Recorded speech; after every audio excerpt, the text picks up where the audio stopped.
त्वगादीन् प्राणान् नमो भगवते पुरुषाय तुभ्यं. ഗോവിന്ദനാമസങ്കീർത്തനം. ഗോവിന്ദ ഗോവിന്ദ. ഭാഗവത്തിലെ പഞ്ചമസ്കന്ധം ആരംഭിക്കുകയാണ്. 4 സ്കന്ധം കഴിഞ്ഞു, ഈ 5ാമത്തെ സ്കന്ധം ആരംഭിക്കുകയാണ്. ഈ പഞ്ചമസ്കന്ധത്തിന്റെ ലക്ഷണം എന്താണ്? സ്ഥാനം എന്നാണ് ലക്ഷണം. ലക്ഷണത്തിനൊക്കെ വലിയ പ്രത്യേകത ഉണ്ട്. എപ്പോഴും ആ സ്കന്ധത്തിലൂടെ യാത്ര ചെയ്യുമ്പം ലക്ഷണം മറന്നു പോകരുത്. സ്ഥാനം എന്ന് പറഞ്ഞാൽ ഈ പ്രപഞ്ചത്തിന്റെ അല്ലെങ്കിൽ ബ്രഹ്മാണ്ടങ്ങൾ അല്ലെങ്കിൽ നക്ഷത്രങ്ങൾ, ഗ്രഹങ്ങൾ, പർവ്വതം, സമുദ്രം, നദി, അതിൻ്റെയൊക്കെ സ്ഥാനമാണോ? അങ്ങനെ പറയാം. പക്ഷേ അങ്ങനൊരു സ്ഥാനത്തെ പറ്റി 7 ദിവസം കഴിഞ്ഞാൽ മരിച്ചു പോകുന്ന ആളോട് വിസ്തരിച്ച് പറഞ്ഞു കൊടുക്കേണ്ട കാര്യമുണ്ടോ? ഇല്ല. അപ്പോൾ സൂക്ഷ്മമായിട്ട് നോക്കുമ്പോൾ മനസ്സിലാവും ഈ ബ്രഹ്മാണ്ടത്തെ വർണ്ണിക്കല്ല. എന്തിനാ അപ്പോൾ ഇതൊക്കെ വർണ്ണിക്കണോ ചോദിച്ചിട്ടുള്ള ചില ഉപദേശങ്ങൾ കാണാൻ. ഇനിയിപ്പോൾ ഋഷഭൻ കൊടുക്കുന്ന ഉപദേശമുണ്ട്. ഗ്രഹങ്ങളെ പറ്റി, നക്ഷത്രങ്ങളെ പറ്റിയൊക്കെ എന്തിനാ പറയണോ ചോദിച്ചാൽ നമ്മുടെ അഹന്ത നീങ്ങാനാണ്. അനവധി ഗ്രഹങ്ങളുണ്ട്, അതിൽ ചെറിയൊരു ഗ്രഹമാണ് ഭൂമി. അതിൽ തന്നെ കുറേ എത്ര രാജ്യങ്ങൾ, ചെറിയൊരു രാജ്യം ഭാരതം. എത്ര ജില്ലകൾ, ചെറിയൊരു ജില്ല തൃശ്ശൂർ. അതിൽ തന്നെ എത്ര സ്ഥലങ്ങൾ, അത് ചെറിയൊരു സ്ഥലമാണ്.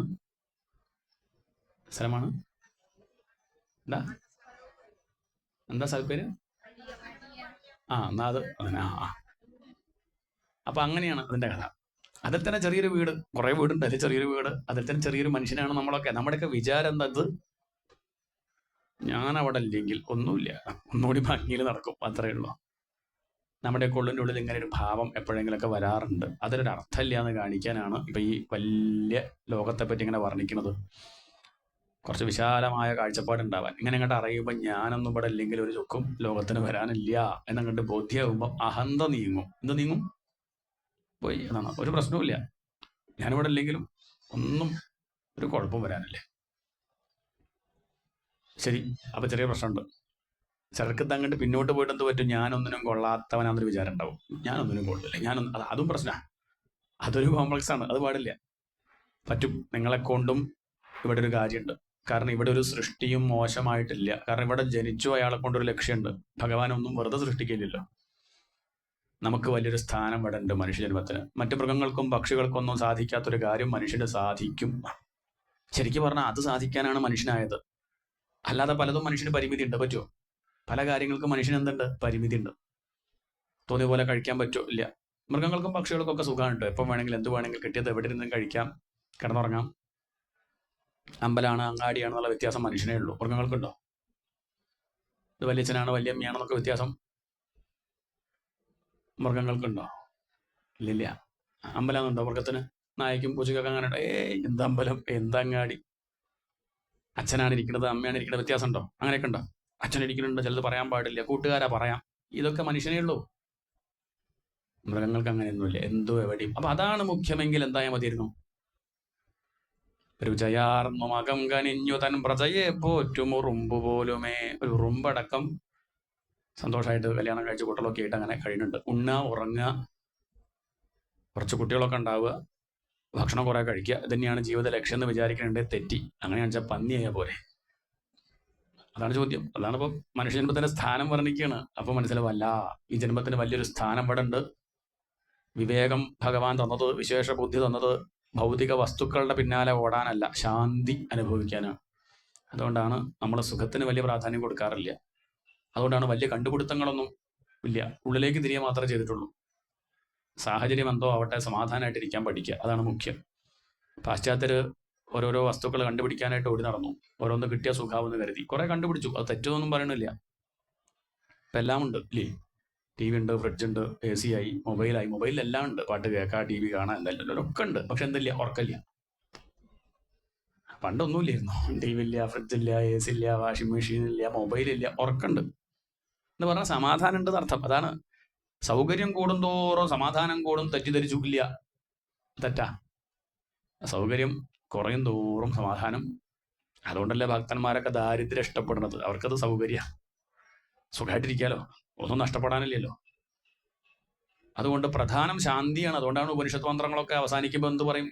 ഓം സുഖം സുഖം സുഖം എന്നാണ്. അല്ലല്ല, എന്ത് സുഖം? പറയേണ്ടത് എന്താ? ശാന്തി ശാന്തി ശാന്തി ആണ്. പ്രധാനം ശാന്തിയാണ്. ശാന്തി ഇല്ലാത്തവൻ എന്ത് സുഖം? നല്ലൊരു സദ്യ കിട്ടിയ ഉണ്ണണമെങ്കിൽ എന്ത് വേണം? സമാധാനം വേണ്ടേ? സമാധാനം ഇല്ലാത്തവൻ അത് ആസ്വദിക്കാൻ പറ്റുമോ? അപ്പൊ പ്രധാനം എന്താ? സുഖല്ല. സുഖത്തിന് പോലും അടിസ്ഥാനം അശാന്തസ്യ കുതസുഖം. അർജുനോട് ചോദിക്കുക കൃഷ്ണൻ, ശാന്തി ഇല്ലാത്തവൻ എന്ത് സുഖാടോ? സുഖം പോലും ശാന്തി ഉള്ളവനേ ഉള്ളൂ. അല്ലാത്തവൻ എന്ത് സിനിമ കണ്ട് രസിക്കാൻ പറ്റുമോ? സമാധാനം ഇല്ലാത്ത ആൾക്ക് ഒരു പാട്ട് കേട്ട് രസിക്കാൻ പറ്റുമോ? സമാധാനമായിട്ട് ഇരിക്കുമ്പോൾ അതൊക്കെ നല്ലത്, അത്രയേ ഉള്ളൂ. അപ്പം പ്രധാനം ശാന്തി, സമാധാനം. അത് അനുഭവിച്ചിരിക്കാനുള്ള കഴിവും മനുഷ്യനുണ്ട്. അതാണ് മനുഷ്യന്റെ സ്ഥാനം. അപ്പം അതിന് ശ്രമിക്കുക വേണ്ടത്. അതാണ് ഇപ്പോൾ പറഞ്ഞു വരുന്ന കാര്യം. അതാണ് ഈ പഞ്ചമസ്കന്ധത്തിൽ നോക്കിയാൽ കാണുക. അതാണ് ലക്ഷണം, സ്ഥാനം. സ്വയംഭൂ മനുവിന്റെ ആദ്യത്തെ ഉണ്ണി, ആ കഥയാണ് ഇപ്പോൾ പറഞ്ഞിരിക്കുന്നത്. പ്രിയവ്രതൻ എന്നാണ് പേര്. നല്ല പേരാണ്. പ്രിയം വ്രതമാക്കിയവൻ, ലോകത്തിന് നന്മ ചെയ്യണം, അത് വ്രതമാക്കിയ ആളാണ്. ആദ്യകാലത്തൊക്കെ അദ്ദേഹം വിവാഹം കഴിക്കാൻ കൂട്ടാക്കിയില്ല. പിന്നെ പലരും നിർബന്ധിച്ചപ്പോൾ അവസാനം അദ്ദേഹം വിവാഹം കഴിച്ചു. കുട്ടികളൊക്കെ ഉണ്ടായി.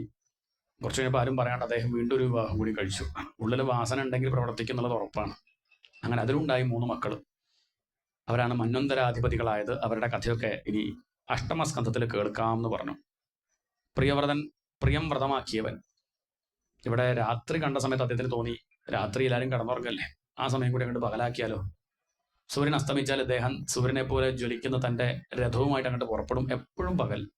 ബ്രഹ്മാവ് ഇടപെട്ടു, ഇത് ശരിയല്ലോ, പ്രകൃതിക്ക് വിരുദ്ധമായിട്ട് ചിന്തിക്കരുത്, വിശ്രമവും വേണ്ടേ, അധ്വാനം മാത്രം മതിയോ? രാത്രിയെ ആശ്രയിച്ചും കൊണ്ടാണ് നമ്മളൊക്കെ കഴിയുന്നത്. അതും ആവശ്യമാണ്. നമുക്ക് ചിലതൊക്കെ കാണുമ്പോൾ തെറ്റെന്ന് തോന്നും. അത് നമുക്ക് വലിയ വിവരമില്ലാത്തതുകൊണ്ടാണ്. കുറേശ്ശൊക്കെ ഉള്ളതുകൊണ്ടാണ് തെറ്റ് തോന്നുന്നത്.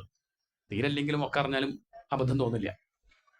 ഇടയ്ക്ക് വെച്ചൊക്കെ ലേശം കാണുമ്പം ഇതൊക്കെ ശരിയല്ല എന്നൊക്കെ തോന്നുമായിരിക്കും. പക്ഷെ സമഗ്രമായിട്ട് പഠിച്ചാൽ മനസ്സിലാവും ഇവിടെ നടക്കുന്നതൊക്കെ വേണ്ടതുപോലെയാണ്. ഇതിന്റെ സംവിധായകൻ വേണ്ടതുപോലെ നടത്തുന്നത്. അദ്ദേഹം നോക്കിക്കോളും. ഇതൊക്കെ വേണ്ടതാണ് എന്ന് തിരിച്ചറിയാൻ പറ്റും. രാത്രി ആവശ്യമാണ്. കാര്യം മനസ്സിലാക്കിയ അദ്ദേഹം അത് നിർത്തി. അതാണ് പ്രിയവ്രതന്റെ കഥ.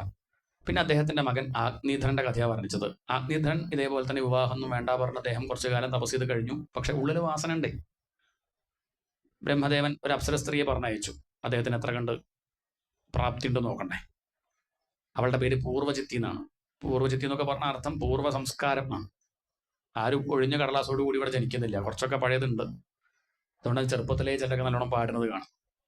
അങ്ങനെ വിസ്തരിച്ച് പാട്ടൊന്നും പഠിച്ചിട്ടില്ല. പക്ഷെ പാട്ടൊക്കെ പഠിച്ചവർ പാടുന്നത് പോലെ എങ്ങനെ ഇപ്പോൾ അത് കഴിഞ്ഞ ജന്മത്തിൽ കുറേയൊക്കെ അഭ്യസിച്ചിട്ടുണ്ട്. അതിന്റെ ബാക്കിയാണ്. അല്ലെങ്കിൽ സാധിക്കില്ല. പ്രത്യേകിച്ചൊന്നും പഠിക്കാത്ത കാര്യം പോലും ചിലർ പറയണത് കാണാം. ഈ ജന്മത്തിൽ പഠിച്ചതാവില്ല, മുന്നേ ഉള്ളത് തന്നെയാണ്. പൂർവ്വ സംസ്കാരത്തിനനുസരിച്ചാണ് നമ്മൾ പ്രവർത്തിക്കുക. എന്നാൽ എല്ലാം അങ്ങനെയാണോ? അല്ല. കുറച്ച് നമ്മൾ നേടണമുണ്ട്. എല്ലാം വിധി എന്ന് പറഞ്ഞിരിക്കുകയെന്ന് വെച്ചാൽ പിന്നെ സപ്താഹത്തിന്റെ ആവശ്യമില്ല, ശാസ്ത്രങ്ങളുടെ ആവശ്യമില്ല, ഉപദേശത്തിന്റെ ആവശ്യമില്ല. അർജുനന് ഗീത ഉപദേശിക്കേണ്ട കാര്യമുണ്ടോ? ഇനി അതല്ല ആരൊരാൾ ഒരു സിദ്ധി അങ്ങോട്ട് കൊടുത്താലൊക്കെ ബോധ്യാവെങ്കിൽ എന്നാ ഭഗവാൻ ഉപദേശിക്കേണ്ട കാര്യമുണ്ടോ? അർജുന തലകുനിക്കൂ, ഇതാ കൊടുത്താൽ പോലെ. എന്തിനാ നേരം കളഞ്ഞ 18 അധ്യായമൊക്കെ? അങ്ങനെയൊന്നുമില്ല. അവനവൻ വേണം തോന്നിയിരുന്ന് മനസ്സ് ശാന്തമാക്കിയിരുന്നാൽ തെളിയേണ്ടത് തെളിയും. അതല്ലാതെ എളുപ്പവഴിയൊന്നുമില്ല. അങ്ങനെ വെച്ചാൽ ഭഗവാൻ സുഖമായിരുന്നു. എന്തിനു വെറുതെ നേരം കളഞ്ഞ യുദ്ധക്കളത്തിൽ ആ വെയിലത്ത് ഇല്ല. അതൊക്കെയാണ് ഈ കഥ കാണിച്ചു തരുന്നത്. പൂർവ്വ സംസ്കാരത്തിനനുസരിച്ച് പ്രവർത്തിക്കും. അതിൽ നമുക്കൊന്നും ചെയ്യാൻ പറ്റില്ല. പക്ഷേ ഇനി ചെയ്യണ കർമ്മങ്ങൾ കരുതി ചെയ്താൽ ഭാവിയിൽ ബുദ്ധിമുട്ടാണ്ടിരിക്കാം. അത് നമ്മുടെ കയ്യിലാണ്. അതിനാണ് ഇപ്പോൾ ശാസ്ത്രമൊക്കെ പഠിക്കുന്നത്. കഴിഞ്ഞത് കഴിഞ്ഞു, ഒന്നും ചെയ്യാൻ പറ്റില്ല. ഇനി ഉള്ളത് കരുതാലോ. ഉള്ളത് കരുതിയാലോ അടുത്തത് നല്ലപോലെ കഴിയാലോ. ഇനി വരാൻ പോള് നന്നാക്കിക്കൂടെ? അത്രേ ചോദ്യമുള്ളൂ. ഇന്നുണ്ടെങ്കിൽ മനസ്സിലാക്കുക, ഇന്നലെ ഉണ്ട്, നാളെ ഉണ്ട്. ഇല്ലേ? ഇന്നലെ ചെയ്ത കർമ്മത്തിന്റെ ഫലമാണ് ഞാൻ ഇന്ന് അനുഭവിക്കണതെങ്കിൽ എനിക്കെന്ന് മനസ്സിലാക്കാം. ഞാൻ ഇന്ന് ചെയ്യണതിന്റെ ഫലം നാളെ. അതിൽ എന്ത് ചെയ്യാം? ഇന്ന് കരുതാം, ഇന്ന് നല്ലത് ചെയ്യാം. അതിനാണ് ഇപ്പോൾ ഈ ശാസ്ത്രമൊക്കെ പഠിക്കണത് തന്നെ. ഇതുവരെയുള്ളതൊക്കെ പോട്ടെ, കരുതി ജീവിക്കുക. ഇനിയുള്ളത് നല്ലതാവട്ടെ. ഇദ്ദേഹം തപസ് ചെയ്യുന്ന സമയത്ത് പൂർവ്വചിത്തി എന്ന അപ്സര സ്ത്രീ വന്ന് നൃത്തം വെച്ചു. അതിലങ്ങോട്ട് മുഴുകി ഭ്രമിച്ചു. തപസ്സൊക്കെ ഒഴിവാക്കി അവളുടെ കൂടെ അപ്സരസുകളുടെ ലോകത്തിലേക്ക് പോയി. അതിലുണ്ടായി കുറച്ച് കുട്ടികളൊക്കെ. നാഭി എന്നാണ് മകന്റെ പേര്. ആ നാഭി കുറച്ചു കാലം നമ്മുടെ രാഷ്ട്രം ഭരിച്ചിട്ടുണ്ട്. അക്കാലത്ത് അജനാഭം എന്നായിരുന്നു ഈ സ്ഥലത്തിന്റെ പേര്. അദ്ദേഹം വിവാഹം കഴിച്ചു മേരുദേവിയെ.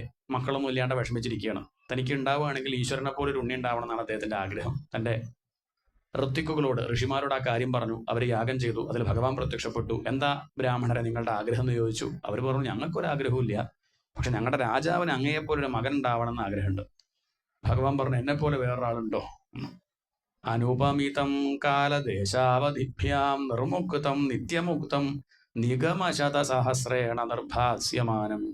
അനുപമിതം എന്ന് പറഞ്ഞ എന്താ അർത്ഥം? ഉപമിക്കാൻ പറ്റില്ല. അതുപോലെ എന്ന് പറയാൻ വേറൊന്നുമില്ല. ഭഗവാനെ പോലെ, ഭഗവാൻ മാത്രം, വേറൊന്നുമില്ല. ഭഗവാനെ പോലെ ഒരു ഉണ്ണി ഉണ്ടാവണമെന്ന് പറഞ്ഞാൽ ആര് വരണം? ഞാൻ തന്നെ ഇനി വരണം. ശരി, എന്തായാലും ബ്രാഹ്മണർ പറഞ്ഞത് ഞാൻ ഇനി അസത്യാക്കുന്നില്ല.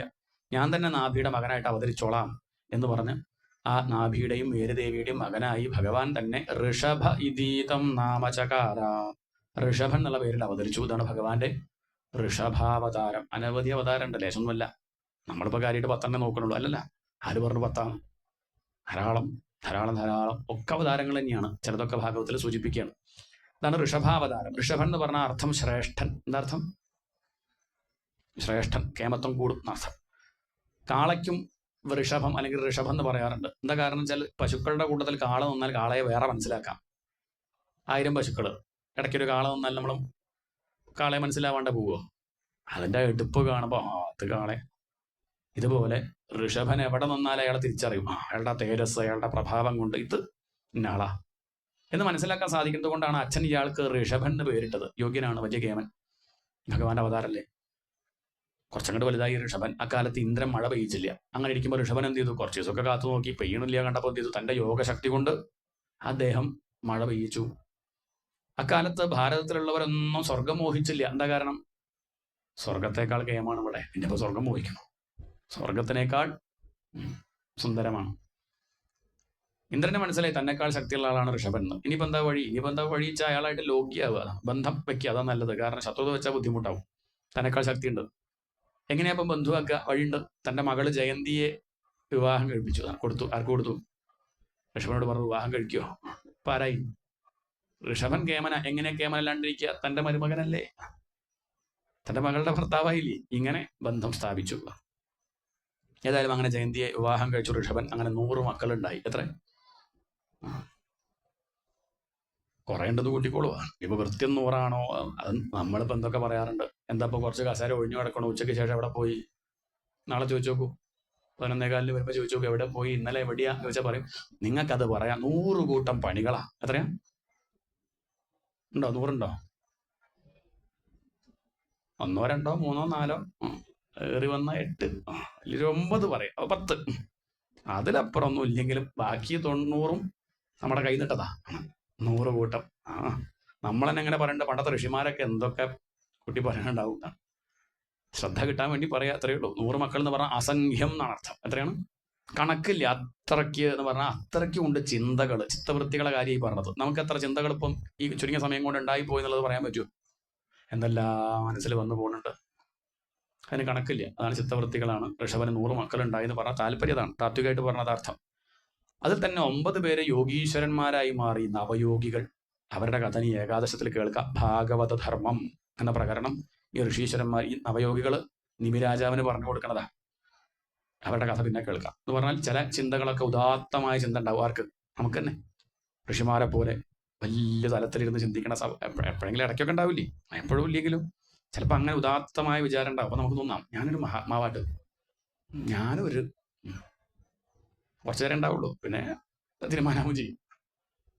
അതാണ് 9 പേരെന്ന് പറഞ്ഞാൽ. 9% എത്ര ഉണ്ടാവുള്ളൂ. ബാക്കിയോ കുറേ പേര് ബ്രാഹ്മണാ ബഭൂ, കുറച്ചു പേര് സാത്വികന്മാരായി.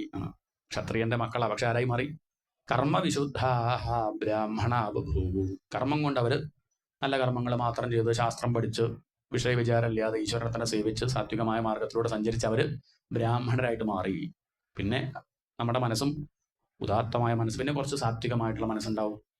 അധിക പേരും ആരായിട്ട് മാറി? അവരൊക്കെ ക്ഷത്രിയന്മാരായിട്ട് മാറി. രജോ ഗുണാണ് കൂടുക. അധികം മനസ്സിലിങ്ങനെ ബഹളം വെക്കാനുള്ള ത്വരയാണ് കൂടുക. സാധാരണക്കാരെ കാര്യം പറയാം, കൂടുതൽ അതായിരിക്കും. അതിനോടുള്ള താല്പര്യവും കൂടുതലും. ഇപ്പൊ ഇതൊക്കെ പറഞ്ഞുകൊണ്ടിരിക്കുകയാണെങ്കിൽ അവിടെ എവിടെയെങ്കിലും ഒരു പടക്കം പൊട്ടി നമ്മളൊക്കെ അങ്ങോട്ട് പോകും. ഒരു പുക കണ്ടാ അങ്ങോട്ട് പോകും, ഒരു പാട്ട് കേട്ടാ അങ്ങോട്ട് പോകും. അത്രയേ ഉള്ളൂ. നമുക്ക് അത് കണ്ടാ മരിക്കുക, പ്രത്യേകിച്ചൊന്നും ഒരു പൊടി പോക, അത്രയേ ഉള്ളൂ. അല്ലാതെ ഇപ്പം അങ്ങനെയാണ് അധികം പേര്. കുറ്റം പറയല്ല. ലോകത്തിന്റെ സ്വഭാവം കൂടുതലും ആരാ ഉണ്ടാവുക? രജോ ഗുണപ്രധാനികളാണ് കൂടുതലും ഉണ്ടാവുക. തമോ ഗുണപ്രധാനികളാണ് അതിലും ഉണ്ടാവുക. സത്വഗുണപ്രധാനികൾ കുറച്ചേ ഉണ്ടാവുള്ളൂ. സത്വഗുണം അങ്ങനെയുള്ളവർ കുറച്ചേ ഉണ്ടാവുള്ളൂ. ഈശ്വര കഥയൊക്കെ കേൾക്കണം എന്നൊക്കെ കരുതി മനസ്സിരുത്തിരുന്ന് ശ്രദ്ധിച്ച് കേൾക്കണവർ കുറച്ചേ ഉണ്ടാവുള്ളൂ. അതിലൊക്കെ അത്രയ്ക്കേ ഉണ്ടാവുള്ളൂ. എന്താണ് ഈ പറഞ്ഞത് മനസ്സിൽ? അതിലെ മൂത്ത പുത്രന്റെ പേര് ഭരതൻ. എന്താ പേര്? ആ ഭരതനാണ് പിന്നെ രാജ്യം ഭരിച്ചത്. അങ്ങനെയാണ് ഈ രാജ്യത്തിന്റെ പേര് ഭാരതം എന്നായി മാറി. ഋഷഭയോഗീശ്വരൻ അങ്ങനെ ആലോചിച്ചു, തന്റെ മക്കള് 100 പേരൊക്കെ ഉണ്ടായി, ശരി തന്നെയാ. പക്ഷെ 100 പേരുണ്ടാവല് വലിയ കേമത്തൊന്നുമല്ല. പണ്ട് ഗാന്ധാരിക്ക് ഉണ്ടായില്ലേ 100 മക്കള്. ഗാന്ധാരി പ്രാർത്ഥിച്ചു 100 ഉണ്ണികൾ ഉണ്ടാവണം, എന്നിട്ടോ 100 ഉണ്ടായി. എന്നിട്ടോ തമ്മിൽ തല്ലി ചത്തു. എന്നിട്ടെന്താ കാര്യം? ഒരുത്തനെങ്കിലും നല്ല ബുദ്ധി ഉണ്ടാവണമെന്ന് പ്രാർത്ഥിച്ചോ? കുറെ ഉണ്ടാവലല്ല കാര്യം, ഉള്ളത് നേരാവണ്ണം ആവല കാര്യം. അതല്ലേ മുഖ്യം. അതുകൊണ്ട് ഈ മക്കൾക്ക് ഉപദേശം കൊടുക്കണമെന്ന് കണക്കാക്കി അടുത്തേക്ക് വിളിച്ചു. ആ ഋഷഭദേവൻ കൊടുക്കുന്ന ഉപദേശമാണ് മനുഷ്യജന്മത്തിന്റെ സ്ഥാനം എന്താന്ന് കാണിച്ചിട്ടാണ്. നായം ദേഹോ ദേഹഭാജാം നൃലോകേ കഷ്ടാൻ കാമാനർഹതേ വിഡ്ഭുജാം യേ തപോ ദിവ്യം പുത്രകായേന സത്വം ശുദ്ധിയത് യസ്മാത് ബ്രഹ്മസൗഖ്യം തു അനന്തം. അല്ലയോ മക്കളെ, നായം ദേഹോ, നമുക്ക് ഈ ദേഹം കിട്ടിയതേ കുറെ കഴിക്കാനും കുടിക്കാനും കിടന്നുറങ്ങാനും വേണ്ടിയല്ല കേട്ടോ. അങ്ങനെയാണെങ്കിൽ വിഡ്ഭുജാം യേ, വല്ലാത്തൊരു പദമാണ്. എന്താ പറഞ്ഞത്? വിഡ്ഭുജം. വിഡിന്റെ അർത്ഥം പറഞ്ഞാൽ നമ്മൾ ഞെട്ടും. ചുരുക്കി പറഞ്ഞാൽ പുഴു എന്ന് പറയാ. എന്താണ്? കുറെ തിന്നുക, കുടിക്കുക, കിടന്നുറങ്ങുക, ഇണചേരുക, കുട്ടികളുണ്ടാവുക, പെറ്റുപെരുക, അതാണ് ഉദ്ദേശമെങ്കിൽ കൃമിയായാൽ പോരെ. എന്താണ്? അതല്ലേ സുഖം, അതാണ് ഉദ്ദേശമെങ്കിൽ. വിഡ്ഭുജാം യേ തപോ ദിവ്യം, ഈ ജന്മം കിട്ടിയിട്ട് അതുപോലെ കഴിയുകയാണെങ്കിൽ എത്ര കഷ്ടാത്. അതുകൊണ്ട് എന്ത് ചെയ്യൂ, ഈ മനുഷ്യജന്മത്തിന് മാത്രം സാധിക്കുന്ന കാര്യമാണ് തപസ് ചെയ്യല്. എന്താണ് തപസ് പറഞ്ഞാൽ? എന്താ? ഇന്ദ്രിയങ്ങളെ അടക്കുക. മനസ്സശ്ച ഇന്ദ്രിയാണാം ഐകാഗ്ര്യം പരമം തപ. കണ്ണ്, മൂക്ക്, നാക്ക്, ചെവി, തൊക്കിനെതിനെ അടക്കാൻ സാധിക്കുക, നമ്മുടെ നിയന്ത്രണത്തിൽ കൊണ്ടുവരിക. അത് സാധിക്കുക മനുഷ്യന് മാത്രം പറ്റും. പറ്റായൊന്നുമില്ല, നമ്മളത് ശ്രമിക്കാത്തതുകൊണ്ടാണ്, നമ്മളതിന്റെ പിന്നാലെ പോവുകയാണ്. അതുകൊണ്ടാണ് ബുദ്ധിമുട്ട്. പറ്റും. അങ്ങനെ തപസ് ചെയ്യൂ. ദിവ്യം തപഹ തപോ ദിവ്യം പുത്രകായേന സത്വം ശുദ്ധിയത്. അങ്ങനെ എന്താ ലാഭം? സത്വം ശുദ്ധമാവും. സത്വം എന്ന് പറഞ്ഞാൽ മനസ്സ്. മനസ്സെന്താവും? ശുദ്ധമാവും. മനസ്സ് ശുദ്ധമായാലോ ബ്രഹ്മസൗഖ്യം തു അനന്തം, തെളിഞ്ഞ പ്രകാശം. ഈശ്വരനെ അടുത്തറിയാൻ സാധിക്കും. ഇപ്പം തടസ്സമായിട്ട് നിൽക്കുന്നത് മനസ്സാണ്, കളങ്കമായ മനസ്സ്. അതിന്റെ താഴെയാണ് ആര് നിൽക്കുന്നത്? ഭഗവാൻ നിൽക്കുന്നത്. ഈ അഴുക്കുള്ളതുകൊണ്ട് ഭഗവാനെ അനുഭവിക്കാൻ പറ്റണില്ല. അഴുക്കുകൾ നീക്കിയാൽ ഭഗവാനെ പൂർണ്ണമായിട്ട് അതിന് പറയാൻ സാധിക്കില്ല. സുഖം എത്ര കണ്ടിട്ട് പറയാൻ പറ്റില്ല. അതുകൊണ്ടാണ് ബ്രഹ്മസൗഖ്യം തു അനന്തം, അത്രയ്ക്ക് ആനന്ദം അനുഭവിക്കാൻ സാധിക്കും. അച്ഛൻ പറയാൻ കാരണം എന്താ വെച്ചാൽ, അച്ഛൻ ഈ അനുഭവിക്കുന്ന ആനന്ദം കുട്ടികളും കൂടി അനുഭവിക്കണം എന്ന് മോഹമുണ്ടാകണം. എന്താണ്? ഋഷിമാരുടെ കാരുണ്യതാണ്. അവർ നല്ല സുഖമായിട്ടിരിക്കുകയാണ്. ആ ഒരു സുഖം എല്ലാവരും അനുഭവിക്കണം എന്ന് ആഗ്രഹമുണ്ട്. പക്ഷെ എല്ലാവരും തുച്ഛമായ സുഖത്തിന്റെ പിന്നാലെ പോവുക. നാളെ ഇല്ലാണ്ടാവണ സുഖത്തിന്റെ പിന്നാലെ പോയി അലയണത് കാണുമ്പോൾ സങ്കടമായിട്ട് അവർ പറയുകയാണ്, അതിന്റെ പിന്നാലെ ഓടല്ലോ, അതിനേക്കാളൊക്കെ വലിയ സുഖം പഠിക്കുന്നുണ്ടല്ലോ, നോക്കിക്കൂടെ. മഹത് സേവാം ദ്വാരമാഹുവോ വിമുക്തേഹേ, മുക്തിക്കുള്ള ദ്വാരം ഞാൻ പറഞ്ഞു തരാം. എപ്പോഴും ശാന്തമായിട്ടിരിക്കണം എന്നാണ് ആഗ്രഹമെങ്കിൽ മഹത് സേവാം, മഹാത്മാക്കളെ സേവിക്കൂ, അവരുടെ കൂടെ സഞ്ചരിക്കുക. നമുക്ക് കഥയൊന്നും ഇല്ലെങ്കിലും സാരമില്ല, അവർക്ക് സേവ ചെയ്യുക, അവർക്ക് കൈങ്കര്യം ചെയ്യുക, അവരുടെ കൂടെ സഞ്ചരിക്കുക, അവർ പറയണത് കേൾക്കുക. സത്സംഗം കൊണ്ട് നമ്മുടെ ഹൃദയം ശുദ്ധമാവും. എന്നല്ലെങ്കിൽ നാളെ കഥ കേട്ടാൽ മനസ്സിലാവുണ്ടാവില്ല, വേണ്ടെന്നോ എന്നാലും വന്നിരിക്കുക. ആദ്യമൊന്നും മനസ്സിലാവില്ല. ഭക്തന്മാരുടെ കൂടെ ഇങ്ങനെ ചേരുക, കുറച്ച് കഴിയുമ്പോൾ അതിനുള്ള പ്രാപ്തി നമുക്കുണ്ടാവും. ഒറ്റയ്ക്കിരുന്നാൽ മനസ്സിലായിക്കൊള്ളുന്നില്ല. പച്ച വിറകാണെങ്കിൽ ഒറ്റയ്ക്കിട്ടാ കത്തുവോ? കത്തില്ല. പക്ഷെ വഴിയുണ്ട് കത്താൻ. എന്താ വഴി? ഉണങ്ങിയ വിറകുകളുടെ കൂട്ടത്തിലിട്ടാൽ കത്തിക്കിട്ടും. ഇതുപോലെ ഒറ്റയ്ക്കിരുന്ന് ഭാഗവതമൊക്കെ വീട്ടിൽ നിന്ന് വായിക്കാൻ തുടങ്ങി ചിലപ്പം പറ്റിക്കോളുന്നില്ല. വേണ്ട, വിഷമിക്കണ്ട. പുസ്തകമായിട്ട് വരൂ, ഭക്തന്മാരുടെ ഒപ്പം ഇരിക്കൂ, ഭാഗവതം കേൾക്കൂ, ശ്രദ്ധിക്കൂ. മഹത് സേവാം ദ്വാരമാഹു വിമുക്തേഹേ, അത് മുക്തിക്കുള്ള ദ്വാരം. ഭാവിയിൽ സ്വസ്ഥമായിട്ടിരിക്കാം. ഇനി ഭാവിയിൽ വിഷമിക്കാനുള്ള വഴി പറഞ്ഞിട്ടുണ്ടോ? അതും പറഞ്ഞു. നല്ല അച്ഛൻ നമുക്ക് രണ്ടും പറഞ്ഞു കൊടുക്കുകയാണ്. തമോദ്വാരം യോഷിതാം സംഗീസംഗം, ലോക വിഷയങ്ങൾ ചർച്ച ചെയ്യണ സ്ഥലമുണ്ട്. എപ്പോഴും പരദൂഷണം, മറ്റുള്ളവന്റെ കുറ്റം, അത് ഇതും പറഞ്ഞ് അങ്ങനെ തൽക്കാലത്തെ രസത്തിൽ അങ്ങനെ മുഴുകി നിൽക്കുന്നവരുണ്ടാവും. അവരെ അടുത്തേക്ക് പോയിക്കോളും കേട്ടോ, അത് അകത്ത് വെച്ചോളും, അതിങ്ങനെ കേട്ട് രസിച്ചോളും. പറ്റെങ്കിൽ ലേശം കുറ്റം നമ്മളെ വകി. യോഷിതാം സംഗീസംഗം, തൽക്കാലമൊക്കെ സുഖം ഉണ്ടാവും, പക്ഷെ ഭാവിയിൽ ദുഃഖിക്കേണ്ടി വരും മക്കളെ. വലിയ വിഷമം ഭാവിയിൽ ഉണ്ടാവും. എന്ത് വേണം നിങ്ങൾക്ക് തീരുമാനിക്കാം. അച്ഛനത് പറയാനല്ലേ സാധിക്കുള്ളൂ, വഴി പറഞ്ഞു കൊടുക്കാനേ അച്ഛന് സാധിക്കുള്ളൂ. ഞാനിത് പറയാൻ കാരണം എന്താ ചോദിച്ചാൽ, ഇത് പറഞ്ഞു കൊടുത്തില്ലെങ്കിൽ അച്ഛനെ അച്ഛനാവില്ല. അതുകൊണ്ടായിട്ട് നല്ല അച്ഛൻ ഇങ്ങനെ വേണ്ടത്. ഇത് പറഞ്ഞു കൊടുക്കാത്ത ആൾ അച്ഛനല്ല, ഇത് പറഞ്ഞു കൊടുക്കാത്ത അമ്മ അമ്മയല്ല, ഇത് പറഞ്ഞു കൊടുക്കാത്ത ഗുരുനാഥൻ ഗുരുനാഥനല്ല. ഈശ്വര വിഷയം പറഞ്ഞു കൊടുത്തില്ലെങ്കിൽ എന്ത് കാര്യം? അതുകൊണ്ട് ഒരാളുടെ സ്നേഹം ഉണ്ടെങ്കിൽ ഏറ്റവും വലിയ സമ്മാനം അവർക്ക് ഈശ്വരനെ കൊടുക്കലാണ്, ഭാഗവതം കൊടുക്കുക. നല്ല ഗിഫ്റ്റാ. ഇതിലപ്പുറമൊന്നുമില്ല. അല്ലെങ്കിൽ ഗീത, ആധ്യാത്മിക വിദ്യ കൊടുത്താൽ സമാധാനം കൊടുക്കുകയാണ്. അതിലപ്പുറം എന്താ ഉള്ളത്? ദുഃഖനിവൃത്തിക്കും മുകളിൽ എന്തെങ്കിലും ഉണ്ടോ? ദുഃഖം ഇല്ലാണ്ടാക്കുന്നതിനേക്കാൾ വലിയൊരു സമ്മാനം എന്താ? അതുകൊണ്ടാണ് അച്ഛൻ ഇത് പറഞ്ഞു തരുന്നത് കേട്ടോ. നിങ്ങളൊക്കെ ജ്യേഷ്ഠനെ അനുസരിക്കുക, ഞാൻ എല്ലാം വിട്ടു പോവുകയാണെന്ന് പറഞ്ഞ് ഭരതനെ രാജ്യഭാരം ഏൽപ്പിച്ച് ഋഷഭയോഗീശ്വരൻ കാട്ടിലേക്ക് പോയി. അങ്ങനെ അദ്ദേഹം ഗോമൃഗ കാകജന്യ, പശുവിനെ പോലെ, മാനിനെ പോലെ, പെരുമ്പാമ്പിനെ പോലെയൊക്കെ കഴിഞ്ഞു. കിട്ടുമ്പം കഴിക്കും, ഇല്ലെങ്കിൽ കഴിക്കില്ല. അതാണ് പെരുമ്പാമ്പ്. പശു കഴിച്ച ദിക്കിൽ തന്നെ വിസർജിക്കും, അതുപോലെയും കഴിഞ്ഞു. ഭേദബുദ്ധിയിലാണ്, ഒന്നിനോടും വ്യത്യാസമില്ല. മനുഷ്യൻ, മൃഗം, പക്ഷി എന്നുള്ള വ്യത്യാസമൊന്നുമില്ല. അങ്ങനെ അദ്ദേഹം അങ്ങനെ കഴിഞ്ഞു. ഒരിക്കലും അങ്ങനെ സഞ്ചരിക്കുമ്പോൾ അദ്ദേഹത്തിന് തോന്നി, ഇനിയിപ്പോൾ ഈ ശരീരം എന്തിനാ, ഒഴിവാക്കല്ലേ. കുടജാദ്രിയിൽ കാട്ടുതീയിൽപ്പെട്ട് കുറെ ജന്തുക്കള് വെന്ത് വീണത് കണ്ടപ്പോൾ കാരുണ്യം തോന്നി അദ്ദേഹം എടുത്തം കണ്ട് ചാടിയ കാട്ടുതീയിലേക്ക്. ഈ മഹാത്മാവിന്റെ കൂടെ ദേഹം ധരിക്കാൻ സാധിച്ചതുകൊണ്ട് ആ കാട്ടുതീയിൽപ്പെട്ട് മരിച്ച ജന്തുക്കൾക്ക് മുഴുവൻ മുക്തി കിട്ടി. പരീക്ഷിച്ച് ചോദിക്കുക, എളുപ്പമാണല്ലോ മുക്തിയിലെ. അവസാനം ഏതെങ്കിലും യോഗീശ്വരന്മാരുടെ കൂടെ കിട്ട് മരിച്ചാൽ എത്ര എളുപ്പം. ആയ കാലത്തൊക്കെ അപകടം കാണിക്കുന്നതിന്റെ അവസാനം ഏതെങ്കിലും ഒരു മുക്തപുരുഷന്റെ കൂടെ ദേഹം ധരിക്കാൻ സാധിച്ചാൽ മുക്തി കിട്ടുമെന്ന് പറഞ്ഞാൽ, അപ്പം ശുഗർ പറഞ്ഞു മുക്തിയൊക്കെ എളുപ്പാടോ, അതൊന്നും പ്രശ്നമില്ല. അവസാന കാലത്ത് നാരായണ ജപിച്ച് കണ്ണടച്ചാലൊക്കെ മുക്തി കിട്ടും. നമുക്ക് പറ്റില്ല, ആരെങ്കിലൊക്കെ അടുത്ത് വന്ന് നാമം ജപിച്ചാലൊക്കെ മുക്തി കിട്ടും. ഇവിടെ കിട്ടാൻ പ്രയാസമുള്ള കാര്യം എന്താ വെച്ചുണ്ടോ, മുക്തിം ദദാതി കർഹി ജിസ്മന ഭക്തിയോഗം. ഭക്തി കിട്ടല പ്രയാസം. അത് ഭഗവാൻ എല്ലാവർക്കും കൊടുക്കില്ല. എന്താ, അത് കിട്ടിയാൽ ഇവിടെ ഇരിക്കുമ്പോൾ തന്നെ സുഖമായിട്ടിരിക്കാം. മറ്റത് പോകുമ്പം ഇവിടെ ഇരിക്കുമ്പോൾ ഒക്കെ വലിച്ചുകൊണ്ടൊക്കെ അങ്ങനെയൊക്കെ ഇരിക്കുക, ബുദ്ധിമുട്ടിട്ട് അവസാനം നാമം ചോദിച്ച് കണ്ണടച്ചാൽ മുക്തി കിട്ടും. പക്ഷേ ഭക്തി ഉണ്ടെങ്കിൽ ഇപ്പം ഇരിക്കുമ്പോൾ സമാധാനമായിട്ടിരിക്കുക. അതങ്ങനെ എല്ലാവർക്കും കൊടുക്കാറില്ല. പക്ഷേ ഭരതൻ ഭക്തനായിരുന്നു കേട്ടോ. ഭരതസ്തു മഹാഭാഗവത, ഋഷഭന്റെ മകൻ, അച്ഛനെ പോലെ തന്നെ മിടുക്കൻ. രാജ്യമൊക്കെ നല്ലോണം ഭരിച്ചു. കുറച്ചങ്ങോട്ട് കഴിഞ്ഞു 19 വയസ്സായപ്പോൾ രാജ്യം ഉപേക്ഷിച്ചു. അങ്ങനെ വേണ്ടത്. കുറച്ച് കഴിഞ്ഞാൽ എന്ത് ചെയ്യണം, ഇരിക്കുമ്പോൾ നല്ലോണം ഭരിക്കണം. കുറച്ച് കഴിഞ്ഞാൽ ഉപേക്ഷിക്കാനും മടി ഉണ്ടാവരുത്. 50 വയസ്സ് കഴിഞ്ഞാൽ ഒക്കെ ഉപേക്ഷിക്കണം. കാരണം പകുതിയായി, ആയുസിന്റെ പകുതി കഴിഞ്ഞു. ഇനി ഇറക്കാം, കയറ്റല്ല. ഇനി താക്കോലൊക്കെ കൊടുക്കുക, പിന്നെ വാനപ്രസ്ഥം, കാട്ടിലേക്ക് ഇറങ്ങുക. അങ്ങനെ വേണ്ടത്.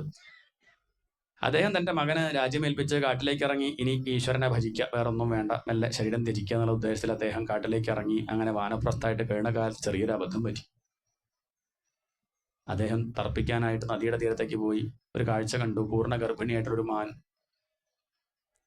പെട്ടെന്നൊരു സിംഹത്തിന്റെ ഗർജനം കേട്ട് അത് ആ തടാകം ചാടി കണ്ട് കടന്നു. അത് അക്കരെ എത്തി പെടഞ്ഞങ്ങോട്ട് മരിച്ചു. ഈ മാൻ ചാടന സമയത്ത് ഗർഭം സ്രവിച്ചിട്ടുണ്ട്. മാൻകുട്ടി അങ്ങനെ ഒഴുകി ഒഴുകി പോവുക. ഈ കാഴ്ച ആര് കണ്ടു?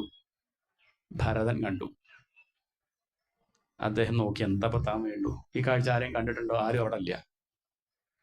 താൻ രക്ഷിക്കണോ വേണ്ടേ? രക്ഷിക്കണം. പുള്ളി പറഞ്ഞു വേണ്ട, കാരണം തനിക്ക് ഭാര്യയും മക്കളും ഉണ്ട് അവിടെ. അവരെ ഭഗവാനെ ഏൽപ്പിച്ച് വന്നതാ. എന്ത് ഒക്കെ ഒഴിവാക്കി, ഭാര്യയും കുട്ടികളൊന്നും എനിക്കില്ല. അതൊക്കെ ഭഗവാനെ ഏൽപ്പിച്ചു. ഇനി ഭഗവാൻ നോക്കട്ടെ അവരുടെ സംരക്ഷണം എന്ന് പറഞ്ഞ് ഇവിടെ എത്തിയിട്ട് ഈ ഒരു മാന്റെ കുട്ടിയെ ഞാൻ രക്ഷിക്കണോ? പക്ഷെ ഉള്ളെന്ന് പറഞ്ഞു, അല്ല, ഇത് വേറെ ആരും ഇല്ല ഇവിടെ കണ്ടത്, ഞാൻ മാത്രമേ കണ്ടിട്ടുള്ളൂ. എന്നെ ഇവിടെ കൊണ്ടെത്തിച്ചത് ഭഗവാനായിരിക്കും ഈ മാൻകുട്ടിയെ രക്ഷിക്കാൻ. എടുത്തങ്ങോട്ട് ചാടി ആ മാൻകുട്ടിയെ അദ്ദേഹം രക്ഷിച്ചു. ഇപ്പൊ നമ്മുടെ ജീവിതമായിട്ട് കൂട്ടിച്ചേർക്കണം കേട്ടോ. അല്ലെങ്കിൽ ഇപ്പോൾ ഏതോ മാന്റെ കഥ കുട്ടി എന്ന് പറഞ്ഞിരിക്കും. അതല്ല, അവനവന്റെ കഥയായി പറയണത്. അദ്ദേഹത്തിന് തോന്നി, ഇപ്പം താൻ ചെയ്ത പ്രവൃത്തി നന്നായോ മോശമായോ? നമ്മളെന്താ പറയാ, നന്നായി അല്ലേ, മോശമായി അഭിപ്രായമില്ലേ? അഭിപ്രായമൊന്നുമില്ല, വേഗം തീർത്താൽ നന്നായി. അങ്ങനെയല്ല, അങ്ങനെ പറയുന്നത്. എന്താ അഭിപ്രായം? നന്നായി, നന്നായി, അതാണ് അഭിപ്രായം. നന്നായി, നല്ല കാര്യമാണ്, അത് വേണം. നമ്മൾ കണ്ടാൽ പറ്റുമെങ്കിൽ സഹായം ചെയ്യണം. ഒരാൾ വയ്യാണ്ട് കിടക്കുകയാണ്, അല്ലെ ആക്സിഡന്റ് പറ്റി, എന്ത് ചെയ്യണം? പറ്റിച്ച അയാളെ ആസ്പത്രി കൊണ്ടുപോകണം. അവിടെ ഭഗവാൻ നോക്കട്ടെ. അല്ലല്ല, ഭഗവാൻ എന്നെ കൊണ്ട് എത്തിച്ചത് ഇവിടെ, അയാളെ രക്ഷിക്കണം. ബാക്കിയൊക്കെ വരേണ്ടത് വരട്ടെ. ചിലപ്പോൾ കേസാവും, ചിലപ്പോൾ നമ്മളെ തന്നെ പോലീസ് ചോദിച്ചു, അതൊക്കെ നിൽക്കട്ടെ, അത് ഇയാളെ രക്ഷിക്കുക, അതാ മുഖ്യം. ഇങ്ങനെയാണ് സാത്വികന്മാരെ ചിന്തിക്കുക. അതന്നെയാണ് വേണ്ടത്. പക്ഷെ അയാളായിട്ട് ബന്ധം വെക്കരുത്. എന്ത് വെക്കരുത്? പിന്നെ അയാളെ വിളിച്ചിട്ട് ഞാനാട്ടോ അന്ന് റോഡുമ്പോൾ കിടന്നപ്പോൾ കൊണ്ടുപോയത്, മറക്കണ്ട, അത് വേണ്ട, അത് കഴിഞ്ഞു, അത് വെക്കരുത്. ഇത് അവിടെ അതാ പറ്റിയത്. ഭരതന് പറ്റിയ കുഴപ്പം എന്താ വെച്ചാൽ ആ മാൻകുട്ടിയെ രക്ഷിച്ചു, അല്ല ഞാൻ രക്ഷിച്ചു, ഞാൻ കർത്താവ്, ഞാനാണ് രക്ഷിച്ചത്, ഈ അഭിമാനം ഉണ്ടായി. അന്ന് തർപ്പിക്കാൻ ഗായത്രി ജപിക്കാൻ മറന്നു. അദ്ദേഹം കാട്ടിലേക്ക് വന്നതെന്തിനാ? ജപിക്കാനേ. നാട്ടിലാകുമ്പോൾ ജപിക്കാൻ പറ്റണില്ല. കാട്ടിലേക്ക് വന്ന സുഖമായിട്ടിരുന്ന് ശാന്തമായ അന്തരീക്ഷം ജപിക്കാൻ കരുതി വന്ന ആളന്ന് ജപിക്കാൻ മറന്നു. മാനകത്ത് കയറി നഷ്ടം. മനസ്സിൽ പറ്റി. ശരീരത്തിൽ പറ്റിയ കുഴപ്പമില്ല, മനസ്സിൽ പറ്റിയ പ്രശ്നം. അദ്ദേഹം മാന്യം കൊണ്ട് ആശ്രമത്തിലേക്ക് പോയി. രാവിലെ ആയ മാന്യം കൊണ്ട് നടക്കും. വീടെ പ്രസവിച്ച മാൻപേടുണ്ടെങ്കിൽ പാല് കൊടുക്കായിരുന്നു. ഇളമ്പുൽ അന്വേഷിച്ച് നടക്കുക ആര്? ഭരതൻ. ഒന്ന് ആലോചിച്ച് നോക്കൂ. കാട്ടിലേക്ക് വന്ന് ഭഗവാനെ ഭജിക്കാനാ, സമയമില്ല. നാട്ടിലാണെങ്കിൽ ആരെവിടെ പറഞ്ഞ ആരെങ്കിലും ഇളമ്പുല്ലും കൊണ്ട് വരികയായിരുന്നു. ഇപ്പം ഇതിനും തോളത്ത് വെച്ചിട്ട് ഈ മാൻകുട്ടിയെ നോക്കി നടക്കുകയാണ്. കുറച്ച് വലുതായി മാനൊക്കെ വലിയ മാനായാലും ഇയാളുടെ ഭാവം എന്താ? മാൻകുട്ടി. മാൻകുട്ടിയല്ല, എൻ്റെ മാൻകുട്ടി. ആരുടെ? ഏതോ മാൻ്റെ മാൻകുട്ടിയാ. തനിക്ക് കുട്ടികൾ കുറേ ഉണ്ട് അവിടെ നാട്ടിൽ. എന്നാലും അവരെയൊക്കെ മറന്ന് ഈ മാൻകുട്ടി മാൻകുട്ടി. ഇതാണ് നമ്മുടെ കുഴപ്പം. എന്തിനെങ്കിലും പിടിച്ച് എൻ്റെ ആക്കും. എൻ്റെന്ന് ഉള്ളിലുണ്ടെങ്കിൽ എവിടെയെങ്കിലും പോയി എന്തിനെങ്കിലും പിടിച്ച് എൻ്റെ ആക്കും. എൻ്റെ എന്നുള്ളത് ഇനി പുറമേക്ക് വിടണ്ട, ഉള്ളിൽ വിട്ടാൽ മതി. ഇതെൻ്റെ അല്ല എന്നൊന്നും വീട്ടിൽ പോയി പറയണ്ട. ഭാര്യ എൻ്റെ അല്ല, അങ്ങനെയൊന്നും വേണ്ട. അവിടെ നോട്ടെ, ഉള്ളിൽ പറയാം ഒന്നും എൻ്റെ അല്ല, ഒക്കെ ഭഗവാന്റെ, ഒക്കെ ഭഗവാന്റെ. ഉള്ളിൽ പറഞ്ഞാൽ മതി. പിന്നെ ഉറക്കെ വിളിച്ച് പറയൊന്നും വേണ്ട. ഇനി പുറമേക്ക് വിളിച്ച് പറഞ്ഞിട്ടും കാര്യമില്ല. ഉള്ളിൽ ഒക്കെ എൻ്റെ എന്ന് വിചാരിച്ചാലോ ദുഃഖം എന്നും ഉണ്ടാവും. ഇതാണ് ഭരതന് പറ്റിയത്. അദ്ദേഹം ആ മാൻ വലിയ മാനായിട്ടും എൻ്റെ മാൻകുട്ടി എന്ന് വിചാരിച്ച് അങ്ങനെ ഇരുന്നു. കുറച്ച് കഴിഞ്ഞപ്പോൾ എന്തേ ഉണ്ടായി? കുറച്ച് കഴിഞ്ഞപ്പോൾ ആ മാൻ വേറൊരു മാനിനെ കണ്ട് ഇഷ്ടമായിട്ട് ആ മാനിൻ്റെ കൂടെ പോയി. അതോടുകൂടി വലിയ വിഷമായി. ആറ്റുനൂറ്റ് കൊണ്ട് നടന്നു വലുതാക്കിയത് അവസാനം എന്നെ ഒരു വാക്ക് പോലും പറയേണ്ട ഒരു മെസ്സേജ് കണ്ടപ്പം അതിൻ്റെ പിന്നെ അതാണ് കഥ കേട്ടോ. കഥ മനസ്സിലാവുന്നില്ലേ? അതാ കഥ. അതേതോ മാൻ്റെ കഥ പറയില്ല. അതോടുകൂടി വല്ലാത്ത വിഷമം. കുറച്ചു കാലം അങ്ങനെ വിഷമിച്ചിരുന്നു. പിന്നെ കൗൺസിലിങ്ങിനൊക്കെ പോയി കുറേ കഴിഞ്ഞ് ആരൊക്കെ സമാധാനിപ്പിച്ച് കുറച്ചങ്ങോട്ട് കഴിഞ്ഞപ്പോൾ നന്നായി പോയത്. ഇനിയിപ്പോൾ അതിനെപ്പറ്റി ചിന്തിക്കണ്ടല്ലോ. താനെല്ലാം വിട്ട് കാട്ടിലേക്ക് വന്ന് ഭഗവാനെ ഭജിക്കാനല്ലേ, തനിക്കിത് വേണം എന്നൊക്കെ പറഞ്ഞ് അദ്ദേഹം തിരിച്ചു. പിന്നെയും മെല്ലെ മെല്ലെ ഗായത്രി ജപം കൂട്ടി വന്നു. 108 1008 അങ്ങനെ അങ്ങനെ അങ്ങനെ ഭഗവാനെ ഭജിച്ചു. അങ്ങനെ തേജസ് കൂടി കൂടി വന്നു. അങ്ങനെ അദ്ദേഹം പഴയ നിഷ്ഠ എത്തി സന്തോഷമായിട്ടിരിക്കുകയാണ്. അങ്ങനെ ഇരിക്കുമ്പം മറ്റേ മാൻ ഡൈവേഴ്സായി വീണ്ടും വന്നു. നല്ല കാര്യം ഉണ്ടായിരുന്നു, ഒന്ന് നേരെ വരികയുണ്ടോ. ഇതാണ് ലോകത്തിന്റെ അവസ്ഥ. നമ്മൾ നേരെയാവാൻ പുറപ്പെടുമ്പം മായ അത് പല വേഷവും കെട്ടി ഇങ്ങനെ വരും. നേരെയാവാൻ സംഭവിക്കില്ല. നൂനം ഭഗവതോ മായ യോഗിനാമപിമോഹിനി. വലിയ വലിയ യോഗീശ്വരന്മാരെ പോലും ഭഗവാന്റെ മായ ഭ്രമിപ്പിച്ചിട്ടുണ്ട്. അതുകൊണ്ട് ജാഗ്രതയോടുകൂടി കഴിയണം ഈ ലോകത്ത്. നേരെയാവാൻ വലിയ പ്രയാസം. അതോടുകൂടി തട്ടിമാറ്റാൻ വേണ്ടത്. ഇല്ല നീ തന്നെ ഞാൻ ചിന്തിക്കില്ല എന്ന് പറയാൻ വേണ്ടത്. പക്ഷെ അപ്പോഴേക്ക് അദ്ദേഹം നീ വന്നുവല്ലോ എന്ന് പറഞ്ഞ മാൻ മാൻ മാൻ എന്ന് പറഞ്ഞ ആര് കണ്ണടച്ചു. മരിക്കുമ്പം നാമം ജപിച്ച് മരിക്കാനാ കാട്ടിക്ക് വന്നതെങ്കിൽ മാൻ മാൻ മാൻ എന്ന് പറഞ്ഞ അദ്ദേഹം മരിച്ചു. അടുത്ത ജന്മത്തിൽ ആരായി? മാനിനെ വിചാരിച്ച് മരിച്ചുകൊണ്ട് അദ്ദേഹം മാനായി ജനിച്ചു. പക്ഷെ വെറും മാനല്ല, ഭക്തിമാൻ. എന്താണ്? ആ ഭക്തിക്ക് കുറവൊന്നുമില്ല. കാരണം കഴിഞ്ഞ ജന്മത്തിൽ കുറച്ചൊക്കെ, കുറേയൊന്നും ഇല്ലെങ്കിൽ കുറച്ചുണ്ടാക്കിയിട്ടുണ്ടല്ലോ, അതിന്റെ ബാക്കി മതിയായിരുന്നു. പിന്നെ അതാണ് ധർമ്മത്തിന്റെ പ്രത്യേകത. സ്വല്പമപ്യസ്യ ധർമ്മസ്യ ത്രായതേ മഹതോ ഭയാത്. ധർമ്മം അനുഷ്ഠിച്ചാൽ നല്ല കാര്യങ്ങൾക്കുള്ള ഫലം പറയുകയാണ്. ലേശാണെങ്കിലും ഈ കേട്ടത് അതവിടെ ഉണ്ടാവും. ഇപ്പൊ കുറച്ചു നേരം കേട്ടു, ഇനിയിപ്പോൾ നാളെ മുതൽ കേൾക്കാൻ പറ്റിയില്ല വിചാരിക്കുക, വിഷമിക്കൊന്നും വേണ്ട.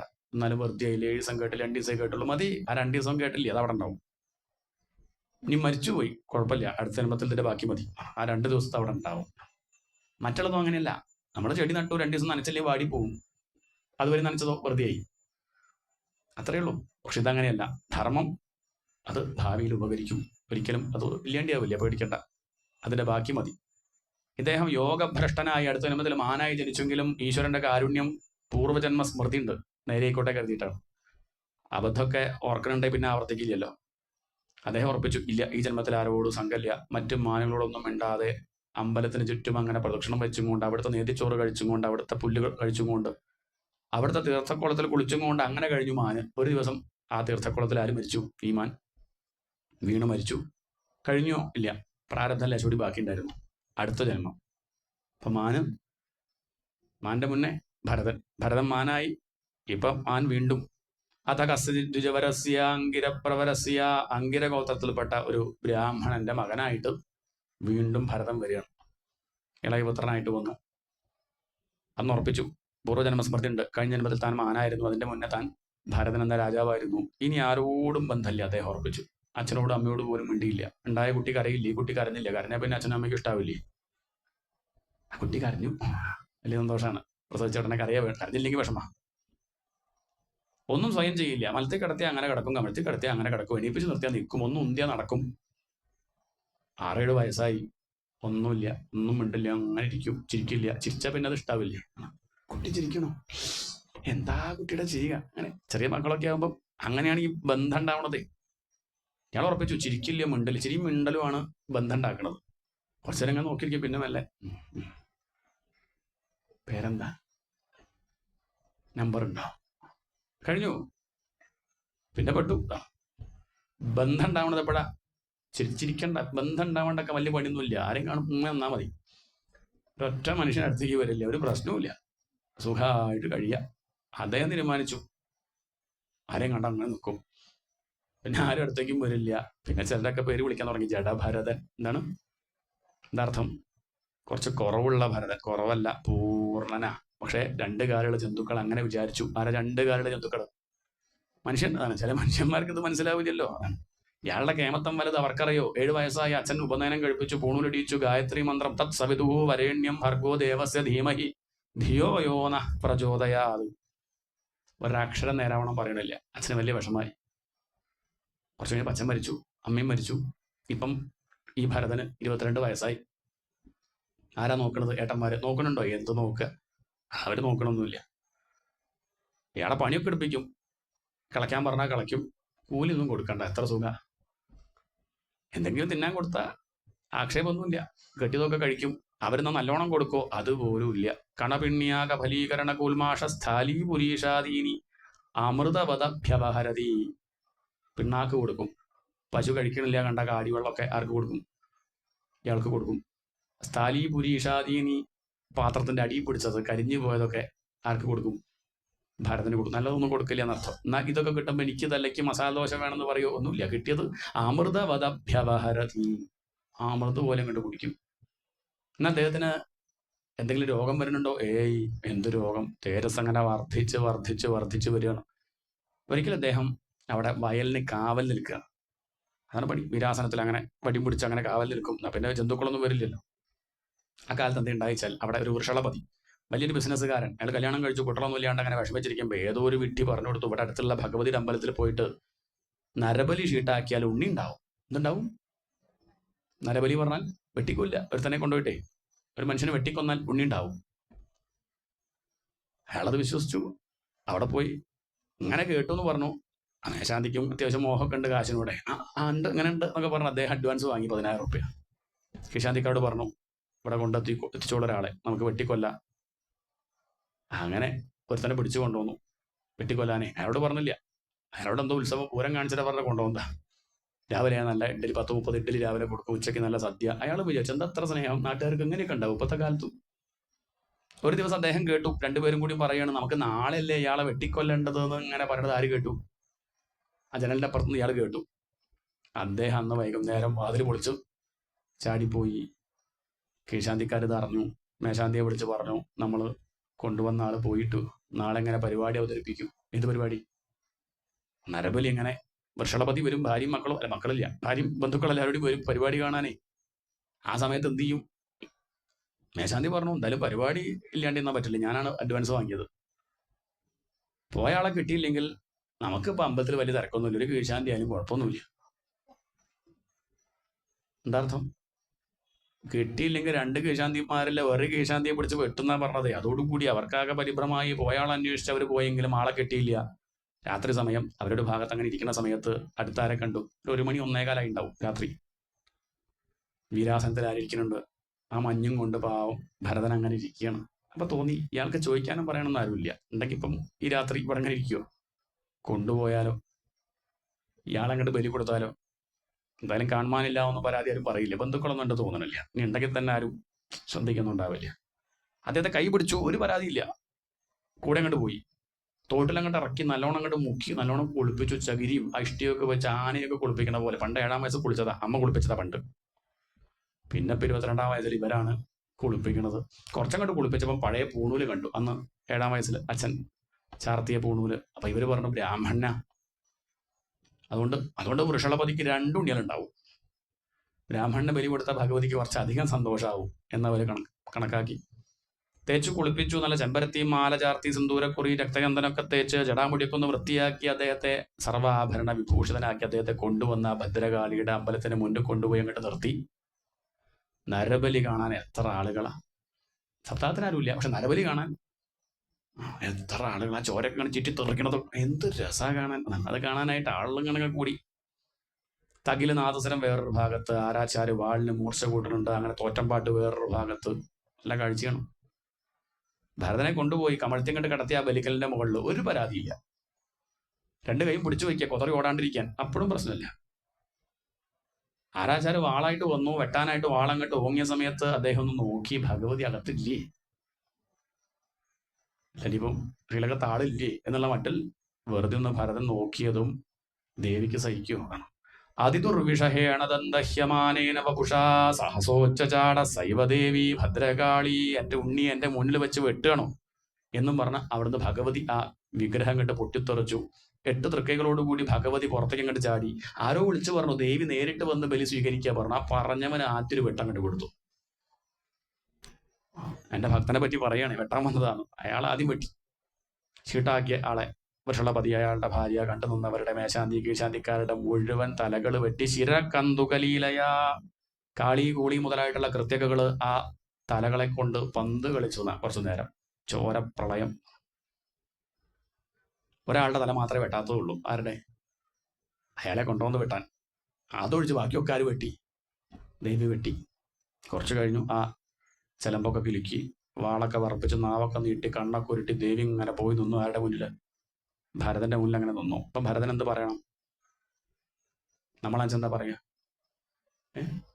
താങ്ക്സ് ഇല്ലേ? നമ്മൾ മര്യാദ അല്ലേ? അപ്പൊ ഭഗവതി എന്ത് പറയും? വെൽക്കം. ഇങ്ങനെ ഒരു മര്യാദ ലോകത്തുണ്ട്. എന്തെങ്കിലും നല്ലൊരു ഇതാ നന്ദി പറയും, സ്വാഗതം എന്ന് പറയും. അപ്പം ദേവി വിചാരിച്ചു ഇയാളിപ്പം എന്ത് പറയും?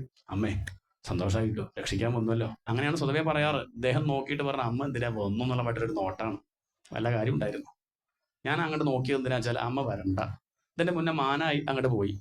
ഇപ്പൊ ഈ ഭരതന്റെ ഈ ജന്മം ഇതും കൂടി അങ്ങോട്ട് കഴിഞ്ഞാൽ ഭഗവാനോട് ചേരുക. ഈ ശരീരം എനിക്കൊരു ബുദ്ധിമുട്ടായിട്ട് തോന്നുന്നു. അതാണ് ഞാൻ അവർ വിളിച്ചപ്പോൾ ഉടനെ വന്നത്. വെട്ടാനായിട്ട് വാളോങ്ങിയപ്പോൾ ഞാൻ സന്തോഷിച്ചിരിക്കുകയായിരുന്നു. ഇനി അമ്മ എങ്ങാനും ഇറങ്ങി ഒരു സംശയമായിട്ട് ഞാൻ നോക്കിയത് വരണ്ടട്ടോ എന്നുള്ള മട്ടില്ല. അമ്മയ്ക്ക് മനസ്സിലാവായല്ല. എന്നാലും അമ്മയ്ക്ക് മകനോട് വാത്സല്യം ഉണ്ടാവില്ലേ? എന്തിനാ അമ്മ വന്നു? എന്തിനിപ്പം എന്നെ രക്ഷിച്ചു? കാരണം ഇത് രക്ഷപ്പെടലായിട്ടല്ല തോന്നുന്നത്, ബുദ്ധിമുട്ടായിട്ടാണ് ആർക്ക് തോന്നുന്നത്? ഭരതന് തോന്നുന്നത്. അപ്പം അമ്മ പറഞ്ഞു അങ്ങനെയല്ല, നിന്റെ പ്രാരബ്ധം തീർന്നില്ല. ശരി, നിനക്ക് പ്രാരബ്ധം ഒന്നും ഉണ്ടാവില്ലായിരിക്കും, പക്ഷെ നിന്നെ കൊണ്ട് ലോകത്തിന് പല കാര്യങ്ങളും ഉണ്ട്. അതാണ് രഘുഗണൻ എന്ന പേരായിട്ടൊരു രാജാവ് തത്വാർത്ഥങ്ങളൊക്കെ മനസ്സിലാക്കാനായിട്ട് ആഗ്രഹിച്ച് നടക്കുക. അയാൾക്ക് കാര്യങ്ങളൊക്കെ പറഞ്ഞു കൊടുക്കാനായിട്ട് ഭഗവാൻ നിശ്ചയിച്ചത് നിന്നെയാ. നിന്റെ കഥയൊക്കെ കഴിഞ്ഞിട്ടുണ്ടാവും. മുക്തന്മാരങ്ങനെയാണ്, അവർ സഞ്ചരിക്കുന്ന നമ്മളെ കൂട്ടത്തിൽ. പേടിക്കാല്ലേ? അവരെ പേടിക്കേണ്ട നമുക്ക്. കാരണം അവര് ഗ്യാസ് പോയ സിലിണ്ടർ പോലെയാ. പേടിക്കണ്ട. 2 സിലിണ്ടർ കണ്ടാൽ ഏതിലാ ഗ്യാസ് ഉള്ളത് മനസ്സിലാവോ? കണ്ടാൽ മനസ്സിലാവൂല, എടുത്താൽ മനസ്സിലാവും. തൂക്കി നോക്കുമ്പോൾ കനം നോക്കി മനസ്സിലാക്കും. ഇതുപോലെയാണ് മുക്തന്മാർ നമ്മളെ കൂടെ സഞ്ചരിക്കുന്നുണ്ടാവും. അവരും ഇഡ്ഡലി കഴിക്കുന്നുണ്ടാവും, അവരും ഊണ് കഴിക്കുന്നുണ്ടാവും. പക്ഷെ അവരെ പേടിക്കണ്ട, അവരെ കൊണ്ട് ഉപദ്രവം ഉണ്ടാവില്ല. ജീവൻ മുക്തന്മാർ, അവരെ കൊണ്ട് ഉപകാരം ഉണ്ടാവുള്ളൂ. അതുകൊണ്ട് തത്വാർത്ഥങ്ങൾ പറഞ്ഞു കൊടുക്കണം നീ, അതിനാണ് രക്ഷിച്ചത് എന്ന് പറഞ്ഞ് ആ ഭരതനെ അനുഗ്രഹിക്കുകയാണ്. അതാണ് ഭരതചരിത്രം. ആ ഭദ്രകാളിയുടെ അവതാരമാണ് പാരായണം ചെയ്യുന്നത്. ശ്രദ്ധിച്ചിരിക്കുക. നെയ്വൾക്ക് സമർപ്പിക്കേണ്ടവർക്ക് സമർപ്പിക്കാം. ഇനി പറന്നറക്കണം എന്ന് ആഗ്രഹം ഉണ്ടെങ്കിൽ അതാവാം. ഇതിനൊക്കെയുള്ള അവസരമുണ്ട്, ചെയ്യാം. ഗോവിന്ദനാമ സങ്കീർത്തനം. ഗോവിന്ദ ഗോവിന്ദ.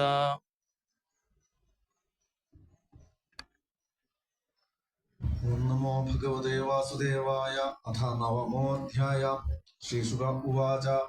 അഥ കസ്യചിത് ദ്വിജവരസ്യാങ്കിരപ്രവരസ്യ ശമദമതപസ്വാധ്യായ അധ്യയനത്യാഗസന്തോഷതിതിക്ഷാ പ്രശ്രയവിദ്യാനസൂയ ആത്മജ്ഞാനാനന്ദയുക്തസ്യ ആത്മസദൃശശ്രുതശീലാചാര രൂപ ഔദാര്യഗുണാ നവസോദര്യ അംഗജാ ബഭൂർമിഥുനം ജൈവീയസി ഭാര്യായാം യവീയസ്യാം ഭാര്യായാം യസ്തു തത്ര പുമാംസം പരമഭാഗവതം രാജഋഷിപ്രവരം ഭരതം ഉത്സൃഷ്ടം മൃഗശരീരം ചർമ്മശരീരേണ അഭിപ്രത്വം ഗതമാഹു.